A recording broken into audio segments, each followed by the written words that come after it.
Good evening, everyone. Welcome to tonight's presentation on avian keratin disorder, brought to you by ASI, the Alaska Songbird Institute.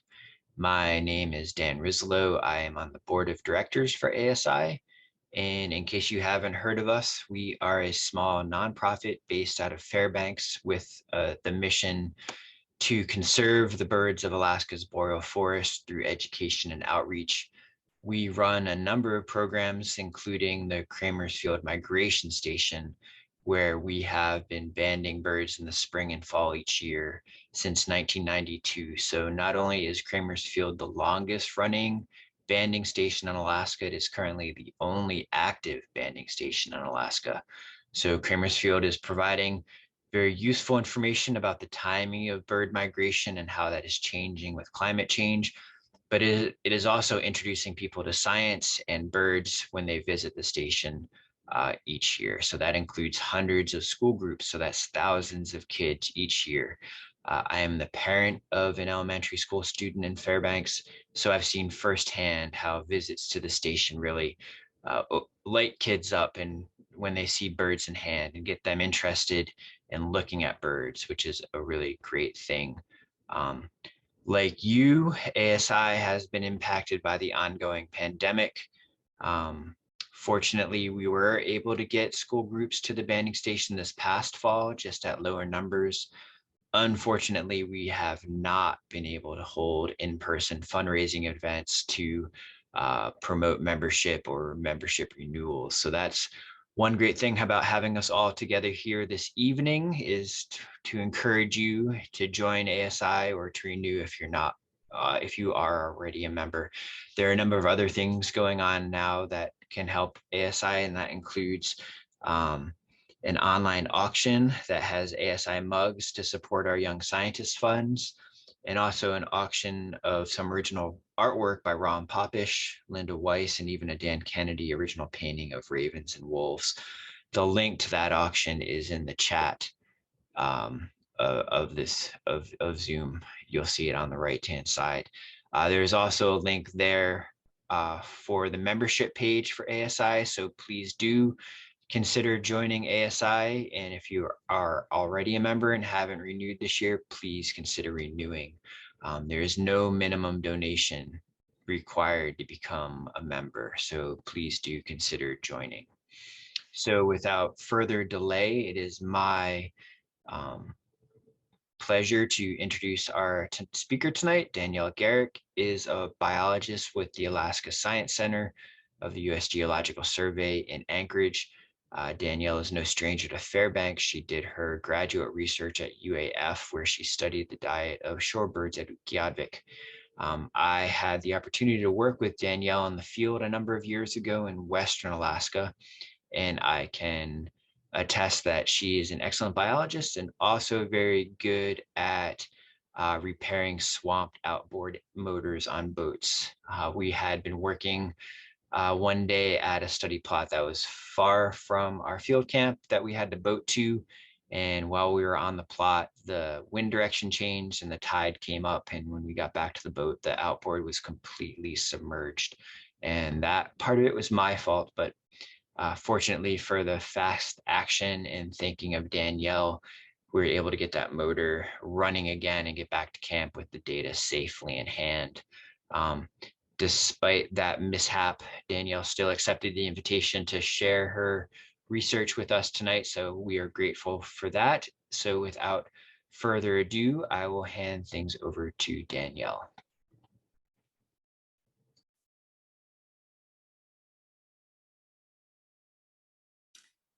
Thanks for that fun introduction, Dan, and thank you to the Alaska Songbird Institute for the invitation to talk today. I'm Danielle Garrick, a biologist with the USGS Alaska Science Center. Today I'll be discussing an outbreak of beak deformities in birds known as avian keratin disorder. I'm one of many scientists working on this project that was pioneered by Colleen Handel and Caroline Van Hemert, who have been working on this project now for over a decade. Before I'd start, I'd like to take a moment to recognize that the land on which this building stands is the traditional homelands of the Dena'ina Athabascan people.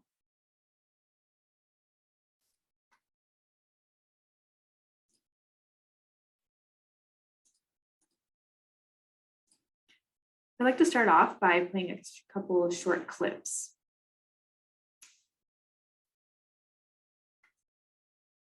These videos were sent to us by Catherine Sundet and Nancy Prodowski, two of the thousands of citizen science volunteers who have sent us their photos and observations of birds with beak deformities.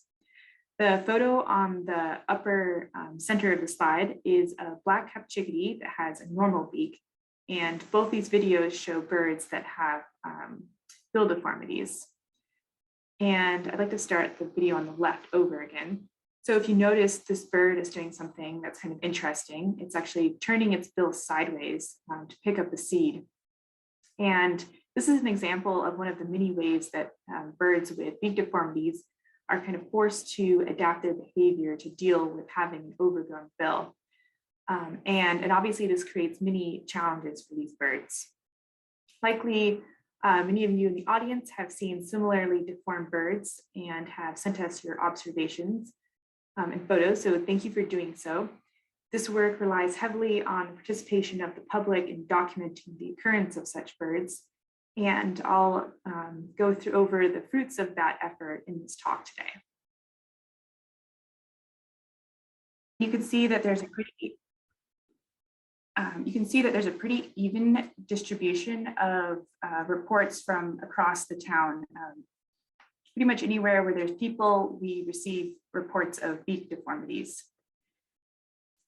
In this next slide, you can see that, again, the points are where birds with beak deformities have been reported. So you can see that there's quite a few reports coming in from the Mat-Su, Eagle River, and in Anchorage.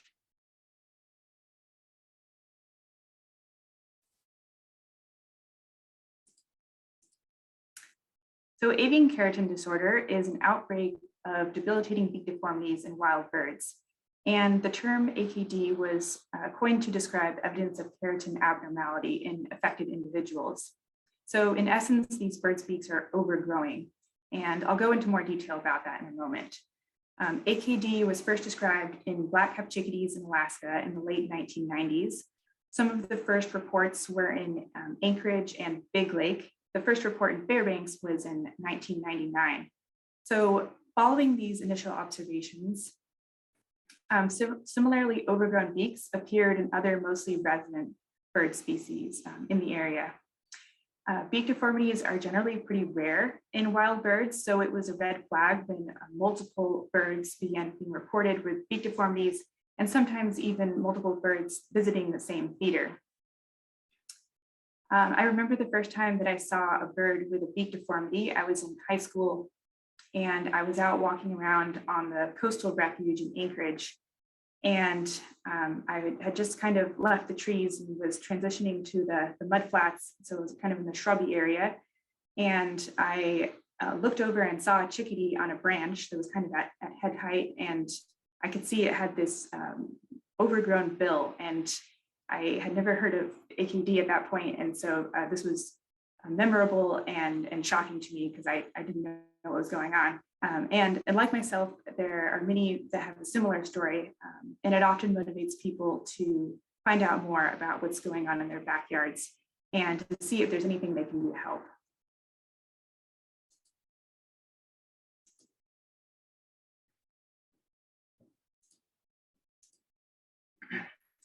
So Colleen and Caroline pictured here, as well as other folks at the Alaska Science Center, were quick to act, and they began to collect observations of birds with beak deformities from the public and to put the word out there to report if anyone saw a bird with a beak deformity. So due to the volume of reports flooding in, they developed a web form on the USGS page that allowed them to collect those reports electronically. So now it became pretty obvious that something wasn't right with the birds. Apart from collecting reports, a slew of work began to try to pin down the cause and to get a better understanding of how prevalent this issue might be. To that end, they began to systematically ban local birds and to measure their beaks to collect more information.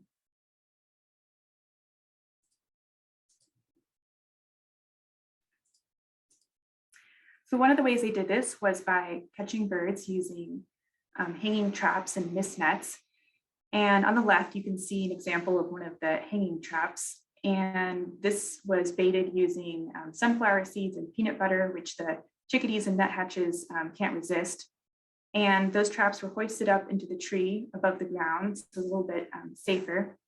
And then scientists and volunteers would make rounds through the woods and bring back birds from the mist nets and traps that they would bring to banders. And then the banders would collect measurements and samples and then quickly release those birds back. And banding occurred in Anchorage, Mirror Lake, as well as Eagle River. This was also a nice opportunity for some public outreach. You can see in the photo on the right some students that are helping to check the traps.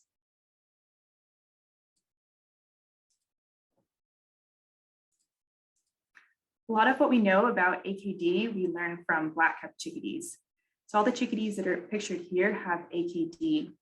Elongation and downward curve of the upper mandible are really common, as well as a gap between mandibles. You can see an example of that in photo K. And often these deformities will start off very subtle. So sometimes a bird will be caught and it can have as little as a millimeter of overgrowth. And later that bird can be caught again, and sometimes the beak is massively overgrown. The outer keratinized layer of the beak is known as the rampant theca.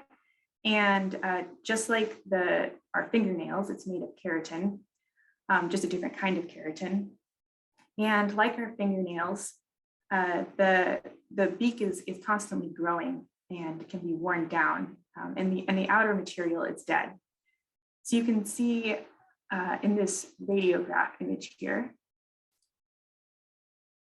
the part, let's see, the photo A shows a bird that has AKD, and B is a bird that doesn't have AKD. And the translucent part of the photo is keratin, and the white is bone. So you can see that it's really just the keratinized part of the beak that's overgrowing. Occasionally, a beak deformity is also accompanied by a keratin abnormality in other parts of the body. So not only is the beak made of keratin, but so is the bird's scaly skin, their feathers, and their nails. So in this next image, you can see that two examples. So this bird here has scaly skin and an overgrown claws.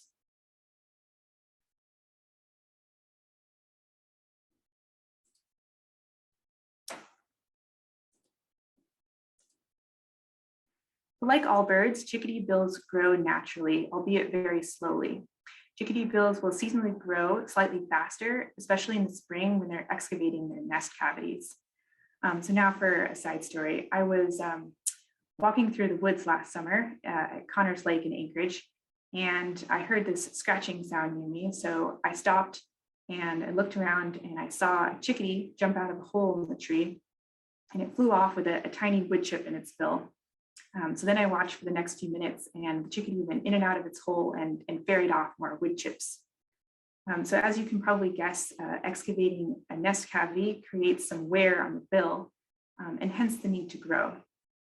So one of the questions that was asked early on was, how fast are these birds' bills growing?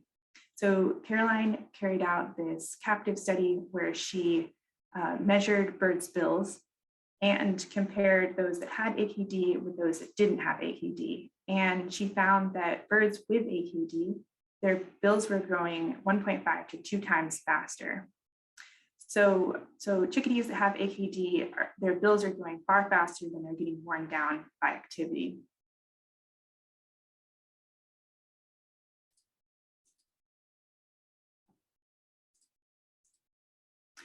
So bird beaks are super important for bird health, survival, and the ability to reproduce. Even slight differences in beak shape can mean life and death for individuals, such as the famous case of the Darwin's finches in the Galapagos, where the medium ground finch, individuals with a larger bill were more likely to survive a drought than individuals with a thinner bill.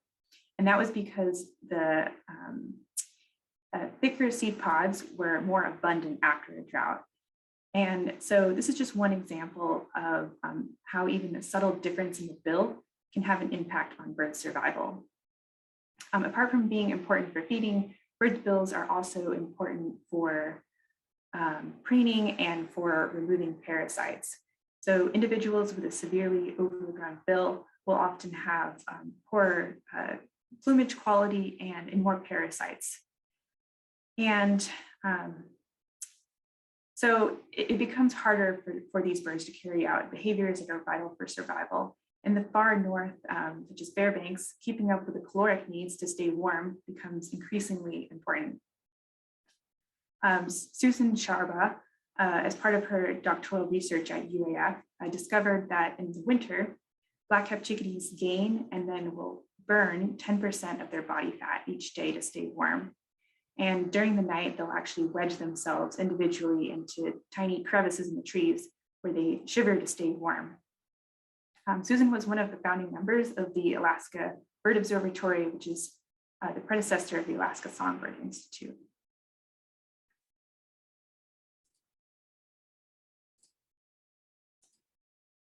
Many studies were undertaken in the search for a cause of AKD. They looked at environmental contaminants, nutritional deficiencies, fungus, bacteria. They also screened for specific viruses.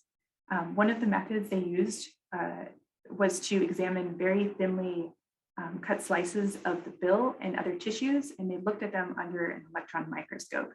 So this picture on the right is one of those images. And you can actually see some of the fungus, bacteria, and even some larger viruses using this technique if they're present. However, none of the factors that they looked at presented a strong lead as to the cause of AKD. In 2016, a recently developed genetic technique known as next generation sequencing was used to screen for the presence of viruses in tissues of deformed chickadees.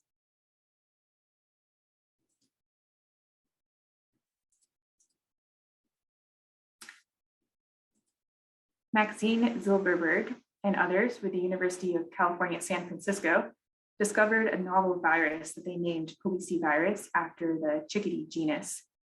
They then tested for Poesivirus in chickadees using cheek swabs, much like we test for COVID using nasal swabs. And Poesivirus was detected in all black-capped chickadees that had AKD, and only a subset of birds that didn't have AKD. So this association suggested that Poesivirus could potentially be causing AKD in black-capped chickadees. Additionally, they found that the virus was actively replicating in chickadee beaks. So since then, the virus has been discovered in 6 additional species pictured here. So that includes Bugle, American crow, black-billed magpie, black pole warbler, hairy woodpecker, and red-breasted nuthatch. And all of these birds were from Alaska that tested positive, with the exception of one individual, and that was a black pole warbler, and that was on the east coast of the US in Maine. So we now know that the range of the virus is Alaska as well as the east coast of the United States.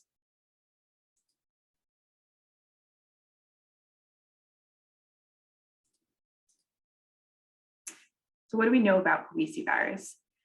Pictured here is a phylogenetic tree of picornaviruses. Phylogenetic trees are a way to display the genetic relationships of viruses, much like your own family tree shows the relationships among family members. Picornaviruses, if you were to break up that word, is picoRNA virus. So it's a small RNA virus. There's also DNA viruses. Our knowledge of picornaviruses is actually rapidly expanding right now due to the abundant discovery of new viruses due to new technology. So if we zoom into a branch on this tree, you can see that Poesivirus is located with other bird-specific viruses,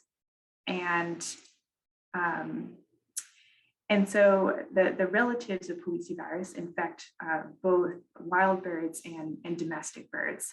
However, none of those viruses are associated with keratin abnormality. So it's really just Poesivirus that we know is associated with keratin abnormality. So there's still a lot to be discovered about falcivirus and where it came from.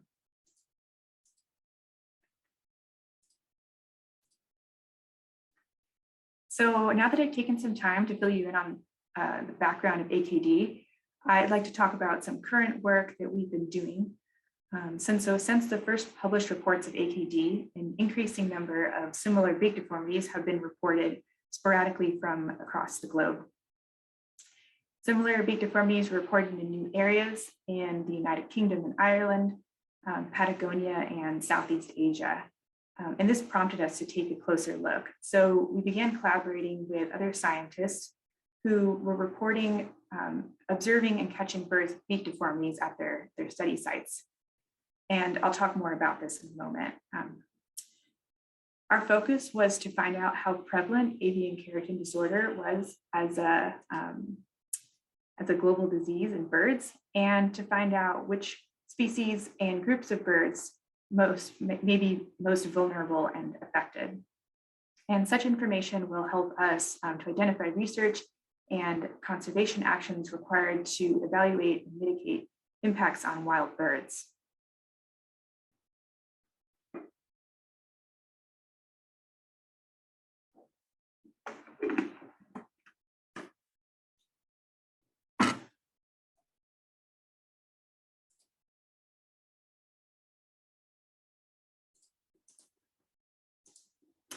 So we set out to do this by compiling records of birds with beak deformities characteristic of avian keratin disorder. And we contacted folks with the British Trust for Ornithology who have a project called the Big Garden Beak Watch. And it's similar to our online reporting forum and allows people from the public to report birds with beak deformities. We also searched the scientific literature for birds with beak deformities and compiled all the reports that were sent to us from the USGS Beak Deformity Inbox. We also included reports that were published through Project Feeder Watch, another citizen science project in North America. We screened all these reports for beak deformities that were characteristic of avian keratin disorder. So we were looking for elongation and crossing of upper and lower mandibles that didn't appear to be associated with trauma or birth defects or some other ailment. We reviewed photos when available, and we also removed presumed duplicate observations of the same individual. And that was based on the location, the dates, and the specific type of deformity.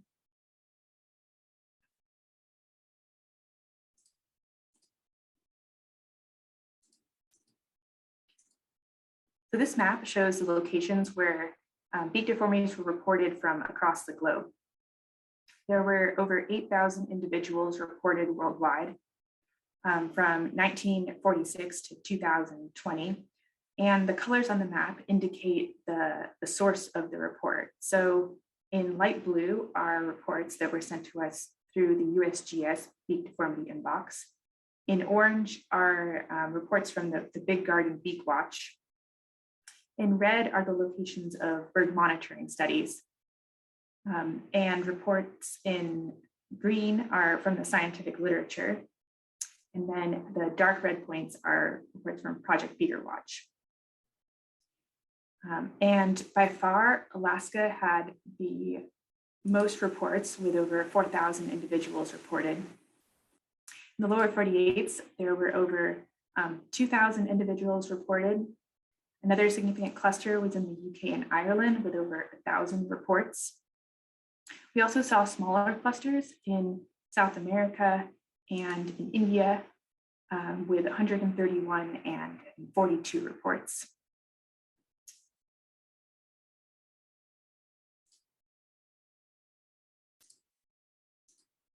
So now that we've taken a look at where birds with beak deformities were reported, I'd like to talk about the sorts of species that were most commonly reported. In total, we compiled reports of over 2,000 species with beak deformities, or sorry, not 2,000, 200 bird species with beak deformities. And these photos show a variety of beak deformities characteristic of avian keratin disorder. And you can see that the way that the beak grows varies across species. So for example, in woodpeckers, we sometimes see straight elongation of the bill. This is also pretty common with nuthatches. And this may be due to the way that these different birds' beak grow, as well as the shape of their bills. And sometimes we see discoloration in the bill as well.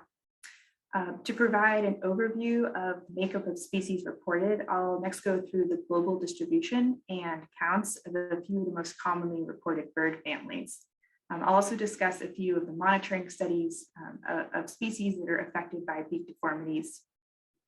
And some of those studies were carried out by folks at the Alaska Science Center, and others were by our collaborators.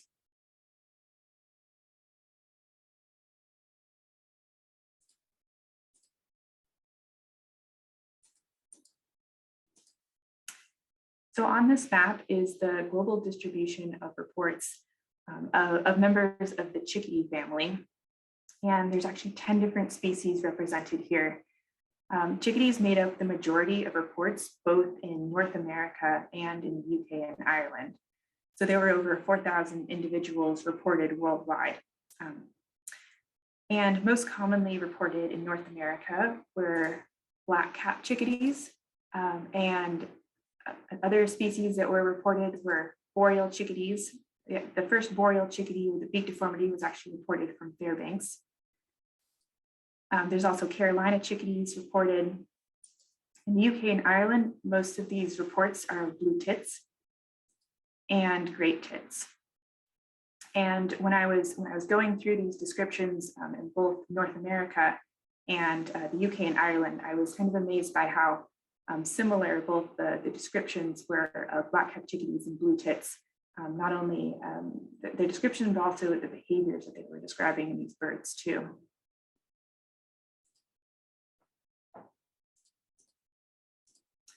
This map here shows the distribution of nuthatches with beak deformities worldwide. In North America, the most common species were red-breasted nuthatch and white-breasted nuthatch. And in the UK, it was Eurasian nuthatches. This map shows the distribution of crows across the world with beak deformities. And you can see that there's quite a few areas where crows were reported. The most commonly reported species in North America was the American crow. And American crows and northwestern crows were recently merged into one species. So the crow that's here in Alaska is now the American crow. And other species that were commonly reported included the black-billed magpie, Steller's jay, and in the UK and Ireland, Eurasian jackdaws, rooks, and Eurasian magpies. In India, house crows were pretty commonly reported, and in Japan, there is a cluster of large-billed crows that were reported all from a single college student in the Hokkaido region. This map is the distribution of woodpeckers with beak deformities, and there's 18 species and there's 299 birds that were reported. And the most commonly reported species were hairy woodpecker, downy woodpecker, northern flicker, red-cockaded woodpecker, and in the UK and Ireland, the great spotted woodpecker. Now we have the thrushes. In North America, American robins, and in South America, you can see that there's a cluster in kind of the Patagonian region, and a lot of those reports were of Austral thrushes. In the UK and Ireland, most of those reports were of Eurasian blackbirds. So the last group that I'll show you a map for is the family of hawks and eagles. And in North America, these were mostly red-tailed hawks and some bald eagles.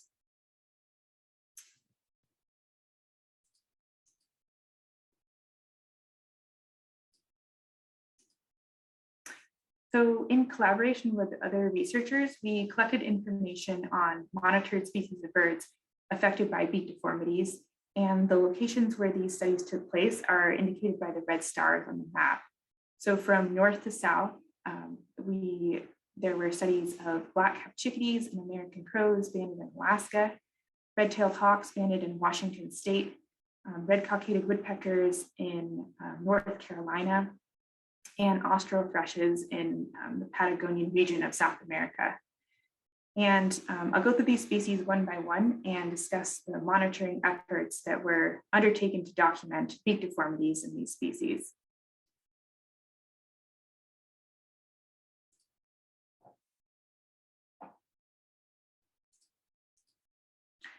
So now I'll revisit the chickadee banding operation in South Central Alaska that I mentioned earlier.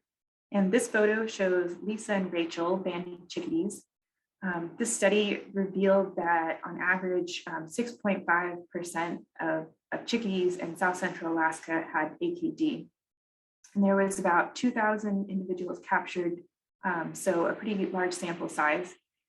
And they also repeated this study in an area that was far away from human habitation on the Kenai, and they found that there is a similar prevalence of beak deformities even away from where people are. And very few of the individuals that were captured were juveniles. They're pretty much all adults. There's examples of beak deformity outbreaks in juvenile birds. So for example, in the 1980s, there was higher rates of beak deformities in aquatic birds in California. But those were pretty much all juvenile birds, and it was associated with selenium runoff. So the difference between that and what we're seeing with birds that have AKD is that either there is a delayed onset or this is something that they're acquiring after hatch. And the prevalence of beak deformities in chickadees was much higher than had ever been documented in a wild bird species to date. And the highest prevalence prior to this was in blue tits, and that was just under 2% of individuals being affected. And another thing to point out is that prior to this, there were no reports of birds with beak deformities in banding in this area. So this was something that was really a novel event. And another discovery that was made through this effort was that there were individuals that were captured that had an overgrown beak that were then captured at a later date and appeared to have almost a normal length beak. And this was only for individuals that didn't have an extreme case of AKD.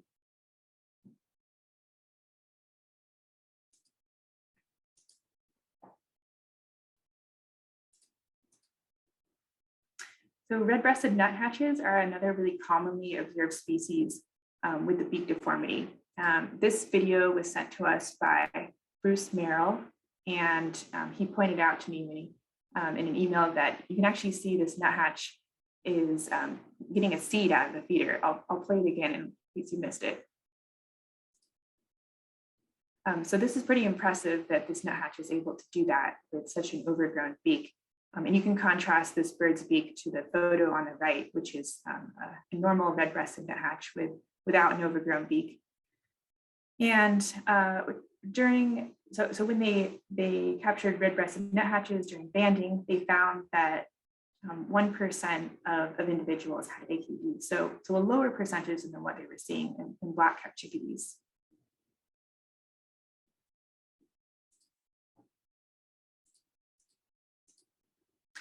American crows, previously known as northwestern crows here in Alaska, were banded by the Alaska Science Center from 2007 to 2008. And this was in South Central and Southeast Alaska. And as you probably know, crows have a reputation for being notoriously clever and cunning. So not surprisingly, they're very difficult to catch. And a number of attempts were made to catch the crows, and they ended up using Cheetos to lure them in, which worked pretty well. And you can see in the lower left, Lisa's crawling across the snow on her belly to bait the traps with the Cheetos.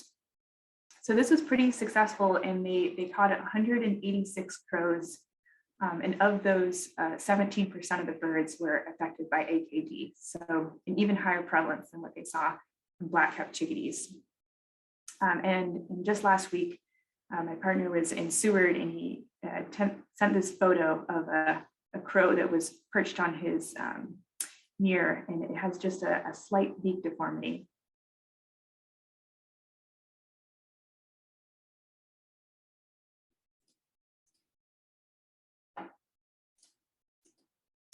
So now to move outside of Alaska, I'll discuss a few other clusters of affected birds that have appeared relatively recently and may reflect a similar phenomenon to what we're seeing in Alaska. So the first is the red-cockaded woodpeckers. This species is native to the southwestern region of the lower 48s, where there are longleaf pine. And they form family groups where they raise their young collectively. And this is known as cooperative breeding. This species was listed as federally endangered in 1970. Our collaborators with the Sandhills Ecological Institute carry out monitoring of red-cockaded woodpeckers in North Carolina. And they first noticed a red-cockaded woodpecker in 2008 having a beak deformity. And since then, a significant cluster of individuals with beak deformities have been observed and captured at their study sites. You can see in this photo, so the two photos on the top of the slide are red-cockaded woodpeckers with normal beaks, and the one on the bottom is an individual that has an overgrown beak.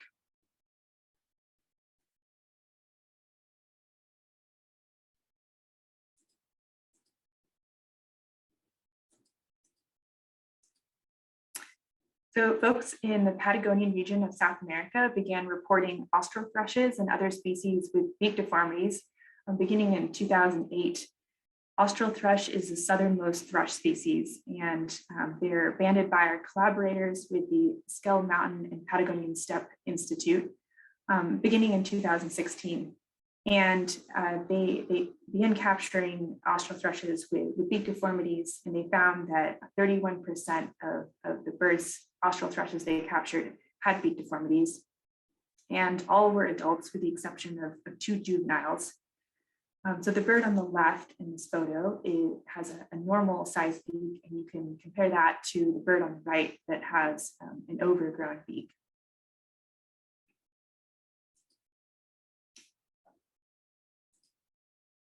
The last species I'll talk about is the Redtailed Hawks.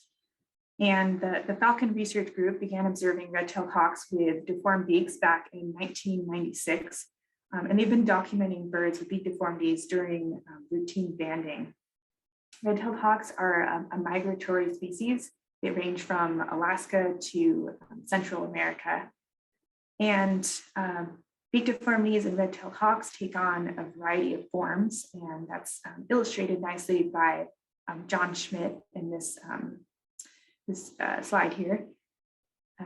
Observations of red-tailed hawks from citizen science observers have been mostly limited to the west coast of the US, and almost 100 red-tailed hawks have been reported to date.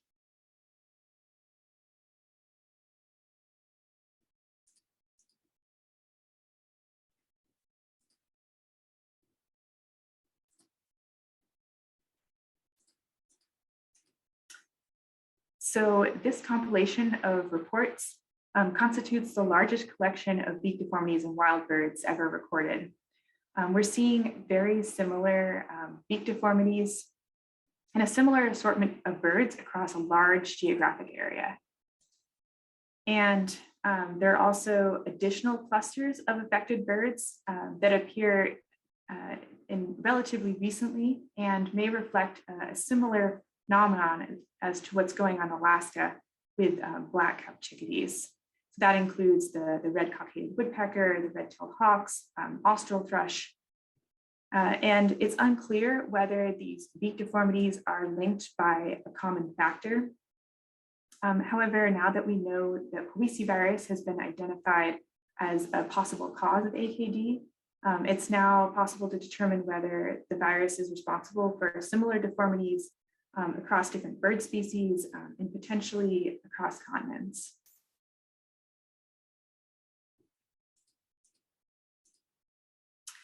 So work is underway to identify whether virus is present in additional bird species and locations. We're screening swabs collected from birds to test for an association between the virus and whether or not certain individuals have beak deformities. And through this work, we hope to determine the likelihood of a shared cause.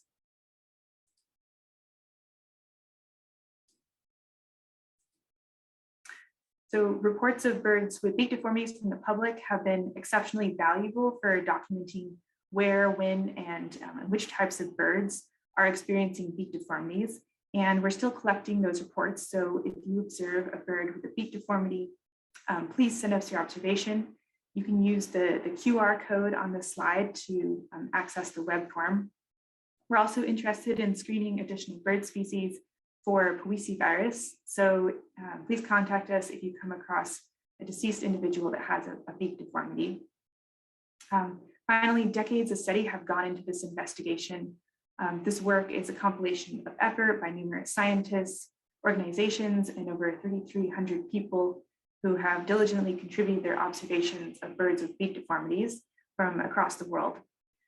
Thank you to the Alaska Songbird Institute for the invitation to talk today and for contributing data to the project from the Kramer's Field banding station. And thank you to the other organizations too who have contributed data.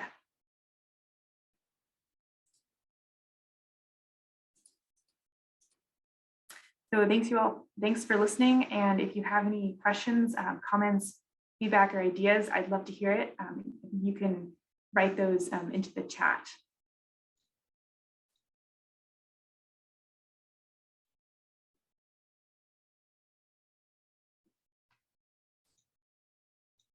All right. Wow, what an amazing and concerning story. Thanks for sharing that with us today. And everyone, I know it can be a little bit weird giving a presentation online because you don't have that real-time feedback with your audience. So, you know, everyone feel free to enter your applause into the chat or use the Zoom applause emoji to let Danielle know we appreciate her time and her effort on this research project. So if you have questions, please enter them into the chat and I will go through as many as I can here. Looks like they're pouring in. The first one here is, you know, what are the mechanisms potentially spreading the virus? And importantly, are suet feeders a potential candidate? Good question. So we don't know at this point how this virus moves around. So, and what we do know is that among coronaviruses, there's various different transmission routes, and those can be airborne, they can be by contact, they can be insects, you can have insect vectors. And so because we don't know, we ask that if people see a bird with a beak deformity visiting their feeder, their suet feeders, they can take down that feeder for some time and wash it with a 10% bleach solution and put up that feeder at a later point. And hopefully that bird isn't still visiting the feeder. And that way, if it is transmissible, if we don't know at this point, you'd be protecting other birds. All right. So clean your feeders, everyone. Has this ever been reported in chestnut-back chickadees? Good question. I don't know off the top of my head. Okay. But I can get back to you on that. So it looks like we have some junior scientists tuned in. So this is from a 5th grader and a 7th grader who are watching, and they want to know if when you capture these birds, if you feed anything after you catch them to help them out, and have you ever tried trimming their beaks if they have a deformed beak? Yeah, so during banding, I don't think that that's typical for them to feed the birds. In other banding stations I've been in, sometimes when the birds kind of get a little bit low on sugar, I've heard of them giving them a little bit of a solution of Coca-Cola and water, and for some reason that perks them right up. But they weren't doing that at this banding station. And sorry, what was the second question? Has anyone ever tried trimming deformed bills and seeing if that helps them out, if they return to being deformed, or if that really kind of sets them on the straight beak pathway? Yeah, so that was something that they were doing early on, and it requires kind of special permits and care, because there's nerves in the bill, and so it really only be done by someone a professional. But they were finding that even though they trimmed the bills, the bird's beaks were just growing right back very quickly. So maybe not something that was sustainable as a solution. Okay. It looks like we have someone tuned in that is involved with banding raptors in the central part of the US.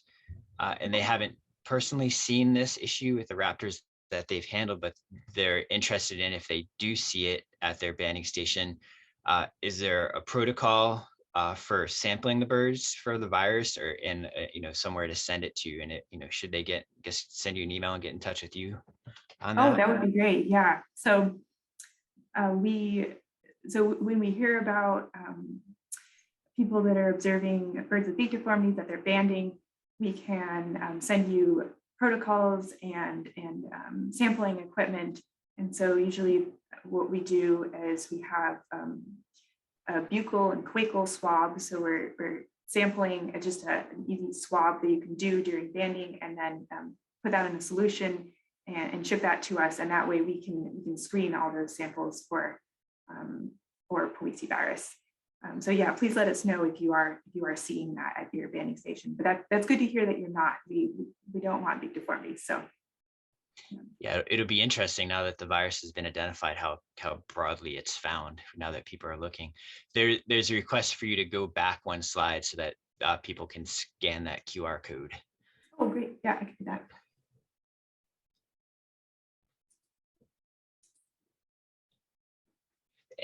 So here's a question. The virus was first noted in Alaska in the mid-1990s. Are there any hypotheses about where it came from? Is it a mutation of a virus that might have already been out there? Did the sequencing of the virus give any insights on that, where it came from in its history? Yeah, good question. So I showed a phylogenetic tree in one of the slides, and so kind of the best information we have right now is where that virus sits on that tree, because that's going to tell us all the most closely related viruses. And we know that all of them are bird-specific viruses. We know that they infect both domestic birds and wild birds. And they're also associated with various diseases that are sometimes lethal or sublethal. But none of them have keratin abnormalities, so that's something kind of novel in policivirus. But because of some of the advancements in sequencing technology and our ability to detect viruses, it's likely that there may be more viruses discovered that could tell us more about where policivirus came from. Mm-hmm. So just starting to understand the story of these viruses. Yeah, and another interesting thing that we might be able to do, if we are able to sequence policivirus in enough individuals in different locations, we may be able to use that as a way to trace where the virus originated. They've been able to do this with some other viruses like avian influenza, for example, but it requires a pretty big sample size, but you can sometimes look at the mutations in the virus and figure out where that started. Okay. So with these beak deformities affecting behavior, specifically the ability to feed and preen, with these severe deformities, typically, do all birds have poor plumage quality, or do some birds get by? And what are some other behaviors that are impacted by beak deformities? Do birds that have deformed beaks breed, for example? Yeah, so I I don't know if you noticed that the very first slide or second slide of this presentation is a bird with a beak deformity, and it has the most beautiful plumage. And I am just amazed by that photo because that bird has a really overgrown bill, and despite that, it's got some very nice plumage. So it kind of varies what we see with plumage quality, but overall they do tend to have lower plumage quality and more parasites. And in terms of breeding success, there was a nest box study that was carried out. And that was work that was done by Lisa for her master's. And so chickadees will nest in nest boxes, and they were observing these birds. And they found that the nest boxes that had a female bird with a beak deformity, the eggs tended to be a smaller clutch size, less hatch, and they also observed an interesting behavior where one of the chickadees, so for instance, the one that had a beak deformity, would come back with like a caterpillar in its bill or something like that, and then the other bird would pull that insect out of its bill and then feed it to the chicks, which wasn't something that was observed in chickadees before that. So that was kind of interesting. Cool teamwork. Yeah, but they found that if the male chickadee had a beak deformity, he was less likely, because the offspring in that nest were less likely to be related to him. So the females are more likely to cheat on the males that have the beak deformity, and so overall it does somewhat limit their reproductive success. But interesting, there was one nest that was both the individuals had a beak deformity, and they were still able to fledge offspring. So wow, that's incredible. If there are any other questions, please enter them in now. One thing that I was curious about, living in Fairbanks where the winters are pretty challenging for birds, it's amazing that these birds with severe beak deformities survive at all in the winter. And I was just curious if there's any anecdotal observations about birds repeatedly coming back to the feeder, and if so, for how long before they disappear. Yeah, good question. Chris Harwood has been updating us on a chickadee that's been coming to his feeder in Fairbanks, and he was telling me that you guys have had a cold snap recently, and he was impressed by this chickadee that kept returning. So yeah, I don't know any specific examples of how long a chickadee kept returning, but one of the things that Colleen Handel is working on right now is a survival study. So she's taking the banding data, and she's going to compare birds that have AKD to those that don't have AKD, and maybe figure out if there's birds that are returning multiple years, and maybe some differences in survival between those birds that are affected and are not affected. Wow, that'll be really interesting result to see what becomes of that. Looks like that is the extent of the questions we have. So let's everyone say thanks again to Danielle for sharing her knowledge with us tonight. And thanks everyone for tuning in. It's good to be able to get together, even if it is online. And please do go to the chat and check out that auction website and consider joining ASI or renewing your ASI membership. So with that, thank you very much, Danielle, and everyone for tuning in. It was a super interesting talk. So thank you. Thank you, everybody. Thanks for the great questions.